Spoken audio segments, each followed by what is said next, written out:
First நான் marriage ஆகி வரும்போது எல்லா விஷயமே அவர் கூட ஷேர் பண்ணி வாழணும் அப்படிதான் வந்தேன் சார் நானு. என்னுடைய மொபைல் போன்ல இருந்து நான் வெளிப்படையா தான் அவர்கிட்ட வச்சிருக்கேன். இது வரைக்கும் நான் டிபி வச்சதே இல்ல. எனக்கு நீ டிபி வைக்கிறது எனக்கு பிடிக்கலன்னு சொன்னாரு. அதை நான் உடனே மாத்திக்கிட்டேன். அவருடைய ஃபீலிங்கை ஷேர் பண்ணுவாரு. நான் இன்னும் வெயிட் பண்ணிட்டு இருக்கேன் சார். அவங்களுக்கு இருக்கிறதெல்லாம் கியூரியாசிட்டி சார். வாட்ஸ் ராங் இந்த கியூரியாசிட்டி வந்து லைஃபுக்கே வந்து நல்லது இல்ல. அதுதான் யார் சொன்னா? Curiosity makes life boss. நான் சொல்றேன். இவன் மொபைல எப்படி நம்ம வாங்குறது, பாஸ்வேர்டு எப்படி நமக்கு தெரியறது இல்லை. நான் என்ன கேக்குறேன், இவ்வளவு தூரம் ஒரு மனைவி பண்ணி உங்க போனை ஆக்சஸ் பண்ணக்கூடிய அளவுக்கு ஏன் நீங்க அதை ரகசியமா வச்சிருக்கீங்க? மனைவி வந்தவங்க இடையில வந்த உறவு, ஓகேங்களா? அப்ப யார்கிட்ட ஷேர் பண்ணலாம்? கண்டிப்பா எல்லாத்தையும் எல்லாரையும் ஷேர் பண்ண முடியாதுல. அப்ப ஏன் உங்களை இடையில வந்த உறவுங்கிறீங்க?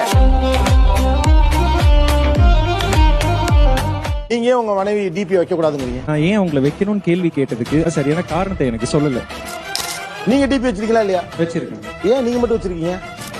உங்களுக்கு வாட்ஸ்அப்பை பயன்படுத்துறது எப்படிங்கிற பரீட்சையில் நீங்க பாஸ் ஆயிருக்கீங்களா? இன்னைக்கு வர பாதிப்புகள் எல்லாமே ஆண்களோட பெண்களுக்கு. அந்த பாதிப்பு யார் செய்யறா? ஒரு டிபி வைக்க கூடாதுன்னு சொல்லக்கூடிய அளவுக்கான ஒரு ஆள் தான் நீங்க. ஆனா என்ன பேச்சு பேசுறீங்க? என் சர்வீஸ்ல இந்த மாதிரி ஒரு கேவலமான ஜென்மத்தை நான் பார்த்ததே இல்ல சார்.